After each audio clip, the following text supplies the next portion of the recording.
I told you that 1 year and a couple of months ago in the Sukkot before the last one, in the night of Avraham Avinu, in the first night of Sukkot, I was lying in the sukkah,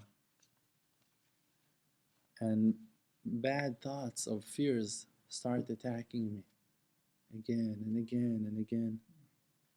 And I didn't know what to do with myself because I wanted to escape, run away from my mind. I didn't want to. There was no enemy. There was no one there. It was only my thoughts. And I realized if I'm gonna sit and talk to my wife about it, I can kill her with my thoughts. I can destroy her. Just sharing my feelings it can destroy her for sure. That's not the right way. My children cannot not don't have the ability to hear. My students for sure too weak. So what I'm gonna do? My kids at least they love me. So with my kids I can talk. But the students they're only weak. They love me, you say? Like you're afraid of HaShem, maybe.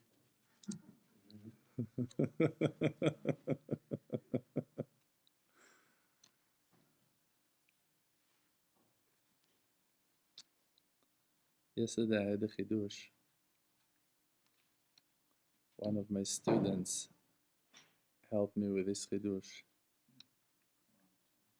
There is a word that calls talmid, a student.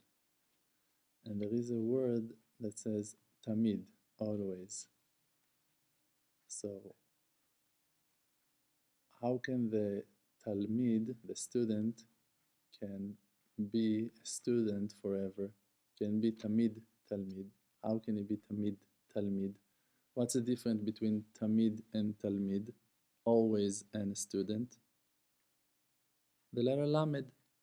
Lamed. That's the difference between tamid, always, to talmid is lamed. So that the talmid will be a student always, he needs to have a lamed. What's a lamed? Lamed, it's like lomed, learning. So if the student wants to be a student forever, he needs to learn forever. He needs to have that lamed, to have that will to learn from his rabbi, always. Only then he can be a student forever, always. You want to be a student, and it's not only when it's comfortable for you to learn from him. You need to learn from him always. Always, always, always to learn from him, always. To want to learn from him always.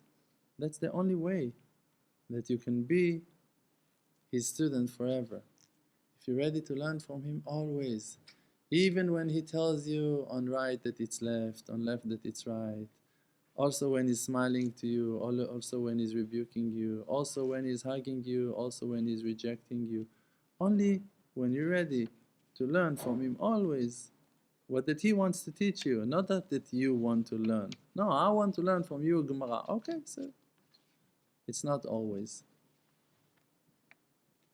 So I was lying like that in the sukkah, and I was just terrified. Just horrible thoughts came to me. I was worried about this and about that. Many, many foreign thoughts, many, many, many thoughts. And I realized I don't have no way to run away from my thoughts. I'm going to have to deal with them. And it gave me a lot of power because I saw that after that I was looking into the fear itself. I said to my fears, okay, let's say that the worst will happen. And now what? What can he do to me? Okay. So that person will scream at you. And then what? So your husband, your wife, they will not going to be satisfied from you. And they're going to tell you. And then what? You can apologize, you can deal with it. But you're afraid. So because you're afraid to deal with it, so you always live your life in denial.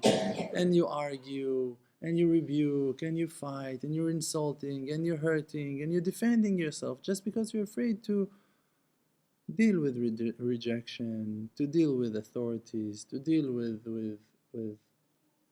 with paying, with the fact that you don't have confidence in Hashem. Why are you afraid? Let's say now you're afraid to receive a ticket, a fine from a police officer, or to pay some bills. You're afraid from the bills. Why are you afraid? What's the problem? You have money, you pay. You don't have money, you don't pay. Now, you didn't pay, you will sit in darkness. Are you afraid of the darkness? That's the reason you're afraid? No. You can turn off the light now in the middle of the day and to act like you don't have electricity in your house, and it can be a nice game. All of the family will turn off the light now, not using the... It can be fun. Nothing. Well, you make a bonfire outside on the porch. Okay, it's not a problem. That's not what you're afraid of. You're not afraid of being stuck without gas or being stuck without electricity. What are you afraid of?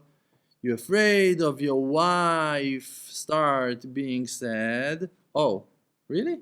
That's what you're afraid? You're afraid that your wife will be sad. Oh, you care about your wife. That's why you are afraid? No. Because you can upset your wife and you can make your wife sorry and she can cry for hours and you won't care. So it's not really her sorrow. So what is it? Let's think deeper, one step deeper. You're afraid of her standing and blaming you on the fact that you're not bringing money. And then, so it's that she's going to scream at you? It's not that also. Because on other topics, you don't mind. She can scream and you don't care and you won't care. And she can scream and explode, break her head to the walls and you won't listen. It's not it.